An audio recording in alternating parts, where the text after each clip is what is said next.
Hello everybody, welcome back to the Country Living Homestead. Today I'm going to teach you how to make a DIY homemade maple syrup evaporator out of just these few pieces of supplies here.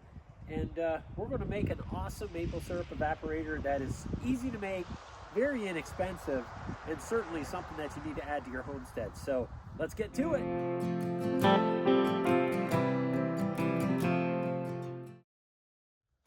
Okay, so a few supplies you're going to need. One, you're going to need one of these metal 55-gallon drums. And this is a food grade barrel, so that's what I decided to use for this evaporator. And what I'm going to do is I'll put a link down below for all the supplies that I'll be using in this DIY build today. But probably one of the most important things you're going to need is a camp stove kit. So what this camp stove kit does, it actually converts this 55-gallon drum basically into like a wood-burning camp stove. And that's going to be kind of the base that we're going to be designing this maple syrup evaporator off of. And it should turn out pretty nice. Okay, so I've unboxed the stove kit. As you can see, it's got a damper built right into that piece, which is awesome. There's the legs. I've also got the door here. Now, probably one of the most important tools that you're going to need in building this evaporator is going to be a grinder, cutoff wheel, whatever you want to call it. Anything that's going to be able to obviously cut this metal. So that's what we're going to do next. We're going to get this all marked out and let's get this going.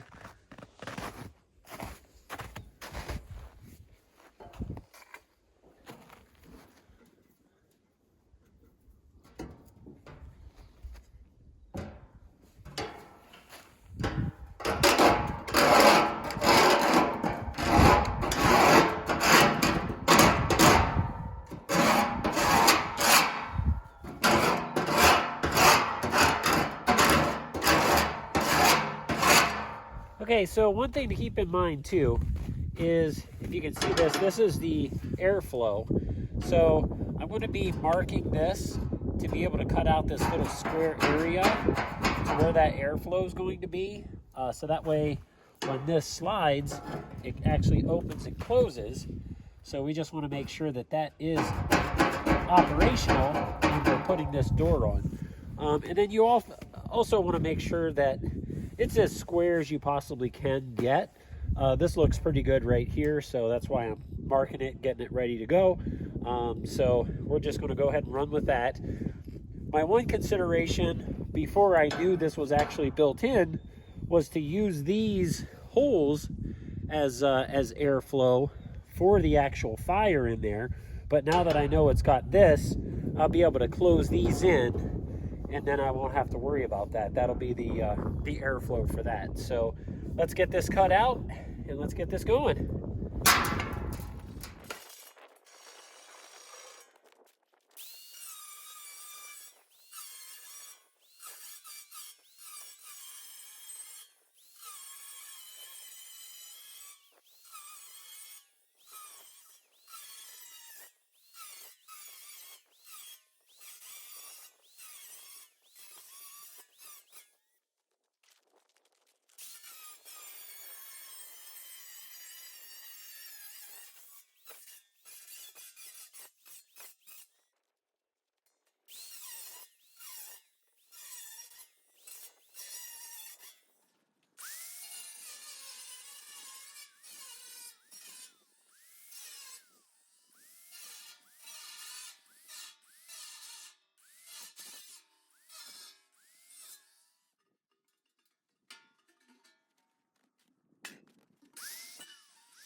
Okay, so that looks pretty good for the door.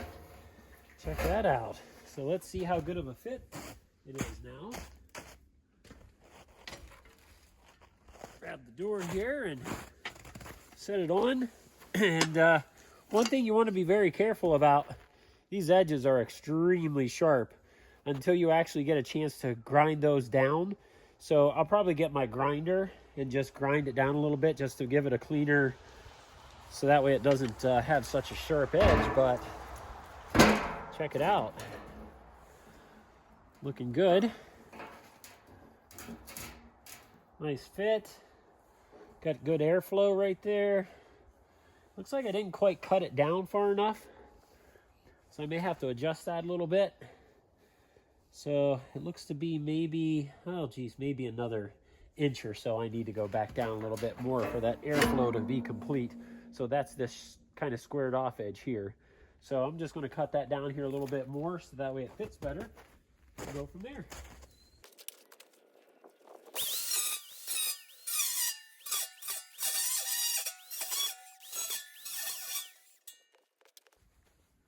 Okay, let's give that a try.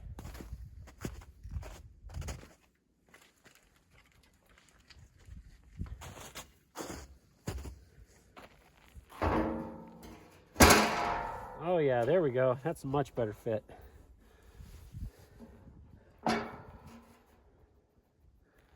Okay, now that actually operates. That's a good thing. Cool. So next step, I just need to drill some holes here so that way we can put the bolts in, hold that together, and we'll continue on. Let's move on to the next step.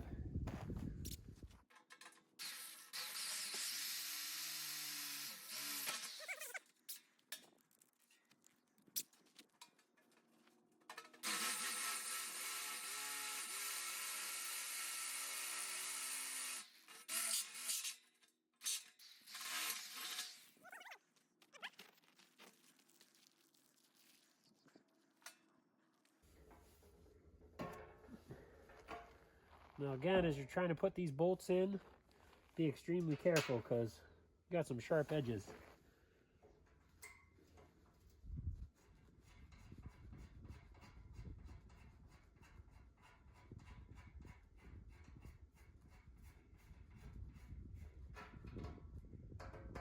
I'm just kind of starting that in there so that way whenever I put in the other holes, it doesn't knock this door out of square. So at least we can just kind of tighten it a little bit there. That should be good. All right, let's get some more holes drilled. This is looking good.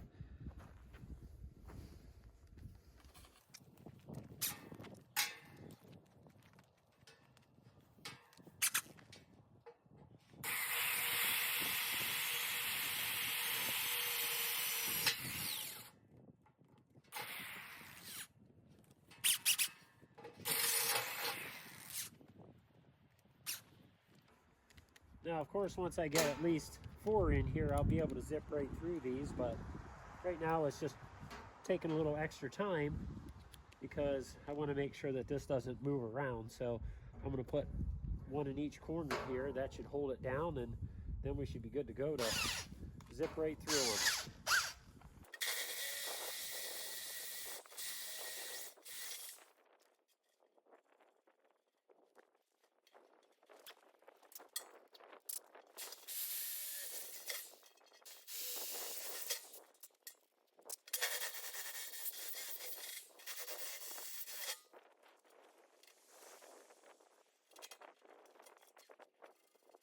Okay, so now I've got these 4 corners tightened down kind of semi-tight, so that should hold this in place really well. And now I can just go ahead and start putting in the rest of the holes for the screws that we need and get this part done.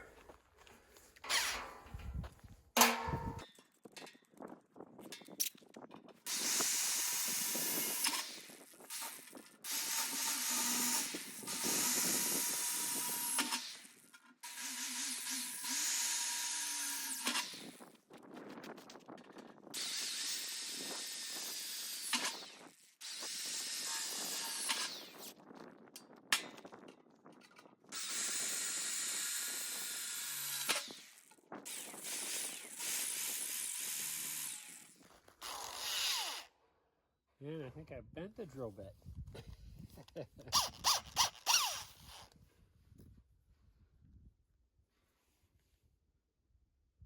I did. I'll be right back.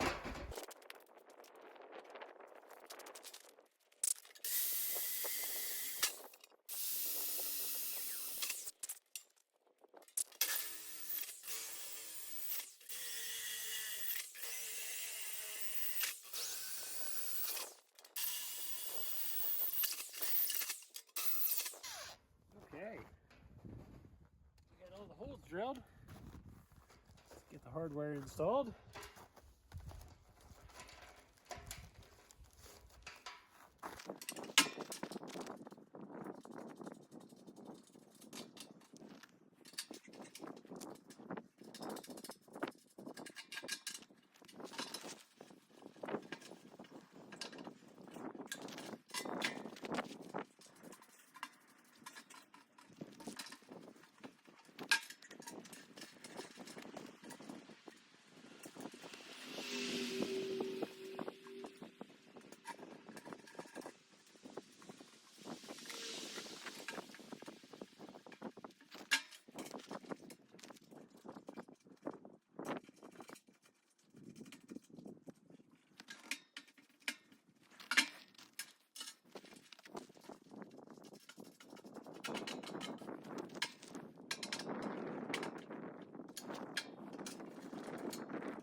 Okay, there you have it. Door is installed.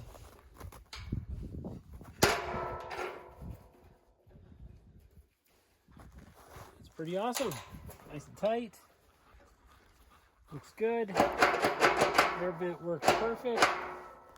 Okay, I think we're good to move on to the next step.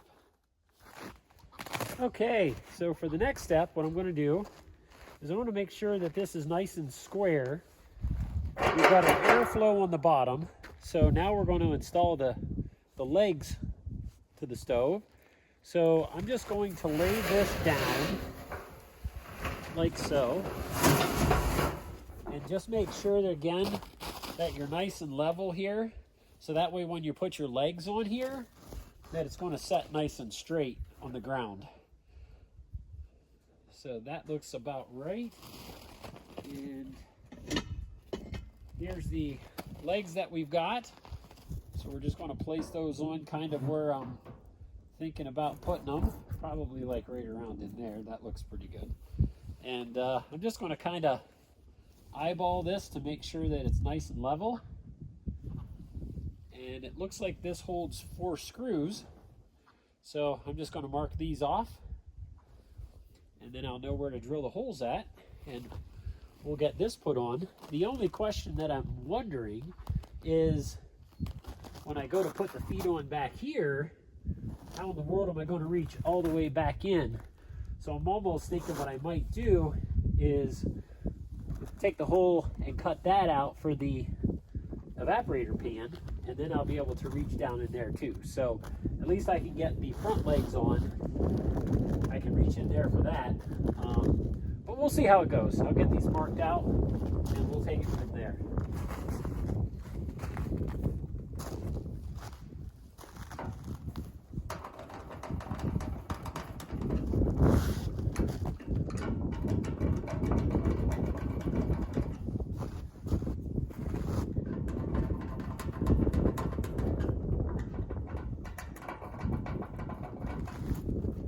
And I just used a screwdriver to kind of scratch the paint a little bit.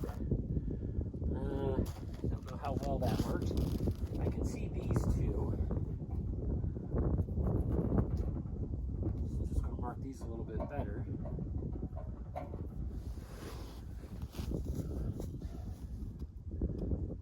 Yeah, that didn't quite work out so well. I'm not quite sure where those other 2 marks are. Let's try it one more time.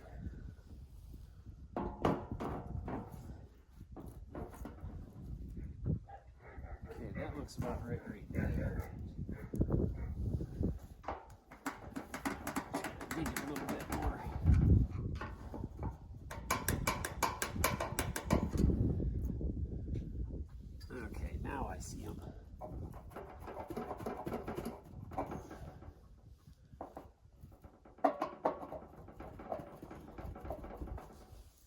Okay, let's get these drilled.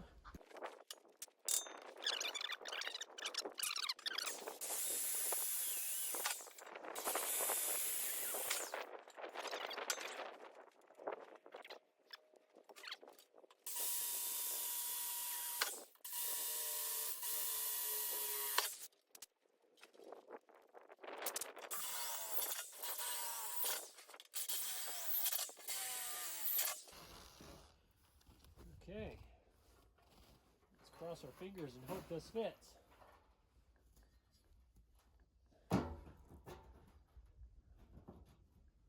Looking good so far.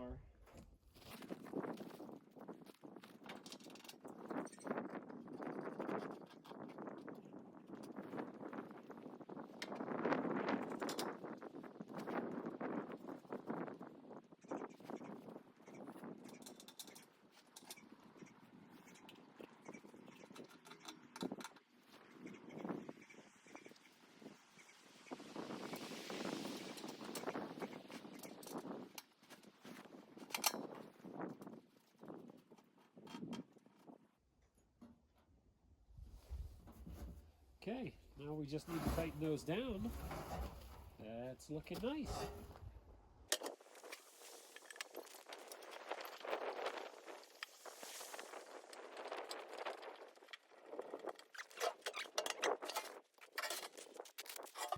There we go, looking nice. Okay, let's move on to the next step.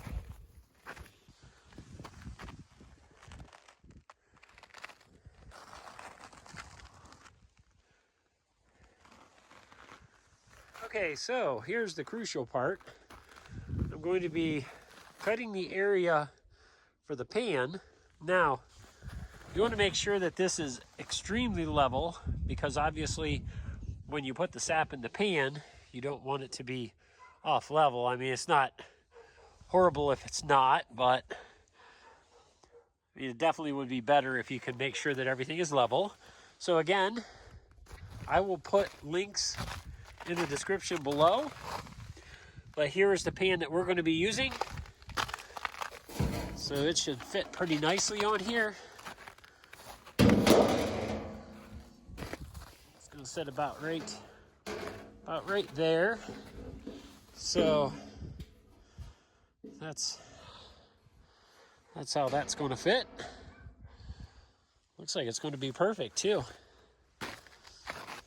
Got plenty of space back here for our chimney. Yeah, this is going to work out great. Very exciting. So let's get this cut out. Okay, so this is going to be a little trial and error here.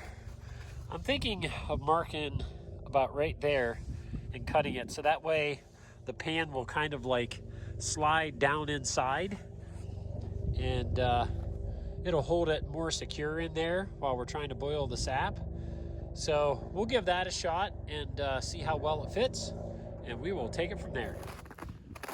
Okay, so I've got the area marked where I feel is going to be the best place to cut this. So let's do it. Time to cut this out and see how well this pan sits in there.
Okay, so we've got the hole cut out.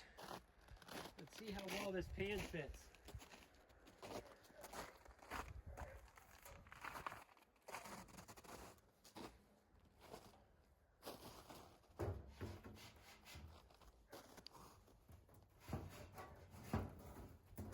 looks like I need to cut a little bit more, but that looks like it's going to fit in there pretty nice. So let me just cut like maybe another 1/4 of an inch back here. It's not going to take much, just so that sits down in there a little bit nicer.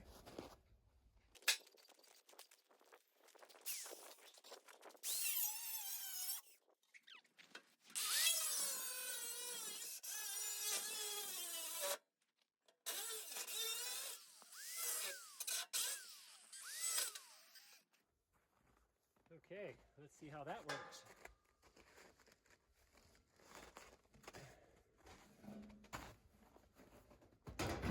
There we go.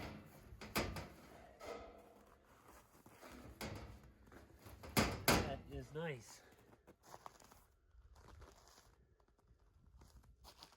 Okay, it looks like I just need to trim a little more over on this edge, and that'll sit down in there pretty nice. I think that's going to work out well. Do a little more trimming right here, and we should be good.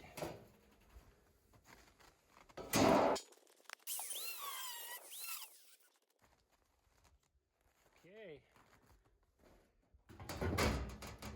There we go. Nice fit. That should work out nice. I'll just kind of show you here.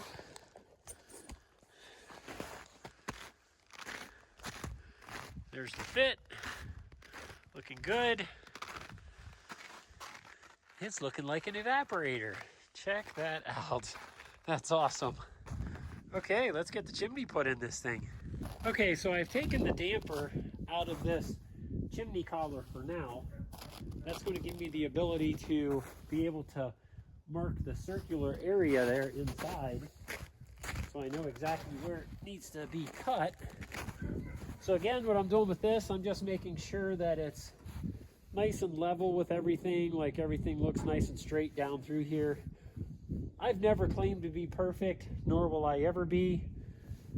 And I just try to get things as close as I can, and we go from there.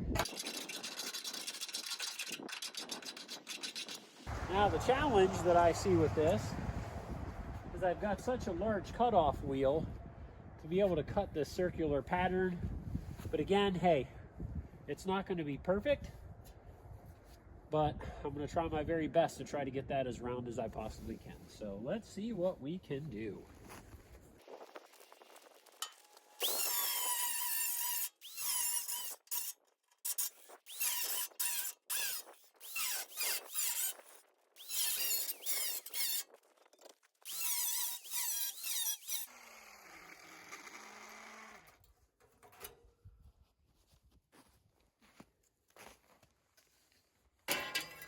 Well, I'd say that looks pretty good. Let's go ahead and get this chimney installed. I'm going to have to drill some more holes like we did in the door. We are moving right along.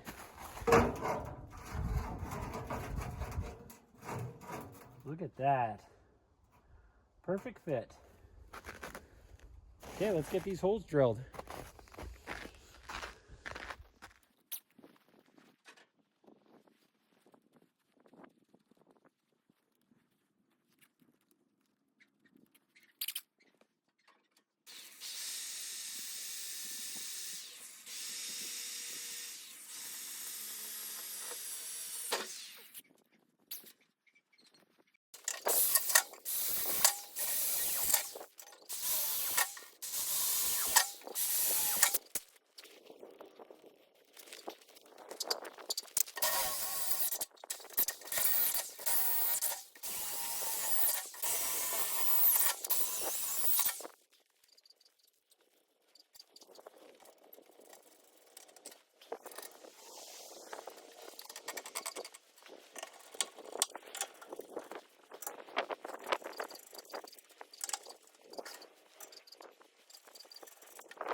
Okay, chimney collar installed.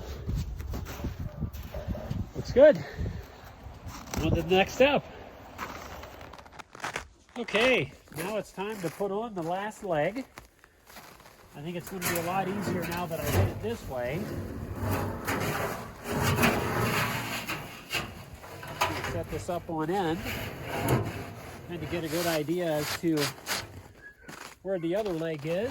So that way we can make sure that it's nice and level. So let's get this marked out.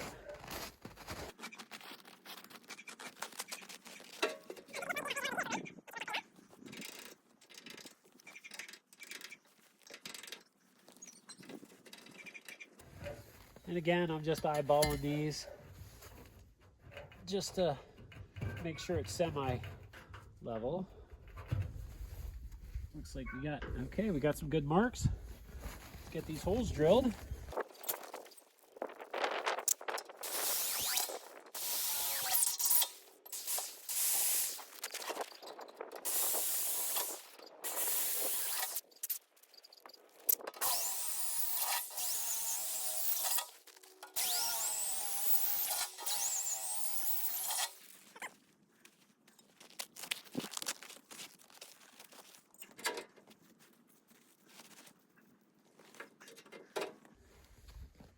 Now for the tricky part.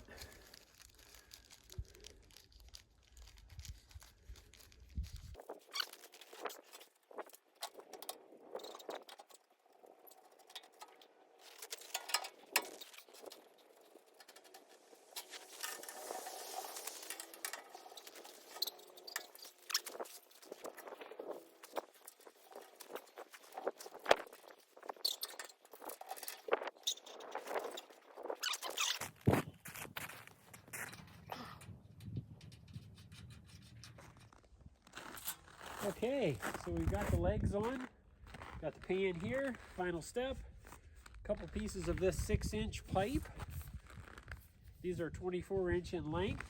I've got 2 of those, so we'll be placing those in there like so.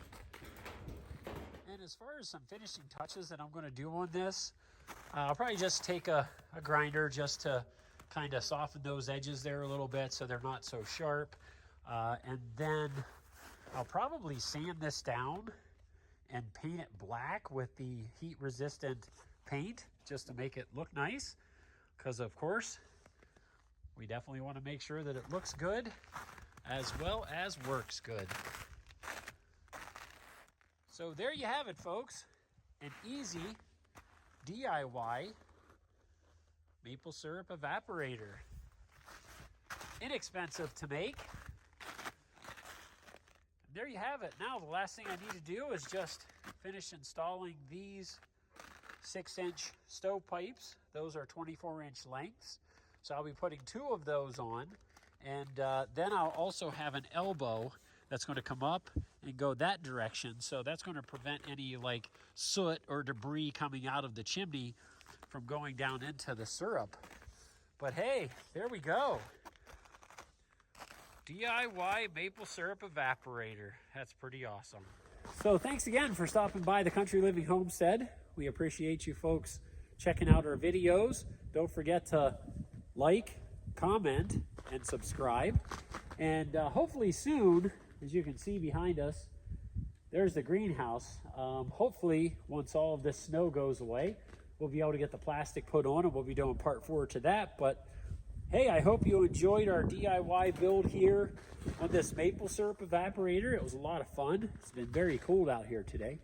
It's about 19 degrees, and but hey, I had a lot of fun. It turned out nice. Let me know what you think in the comments below, but hey, I'm ready to do some maple syrup. So thanks again. We appreciate you stopping by the Country Living Homestead.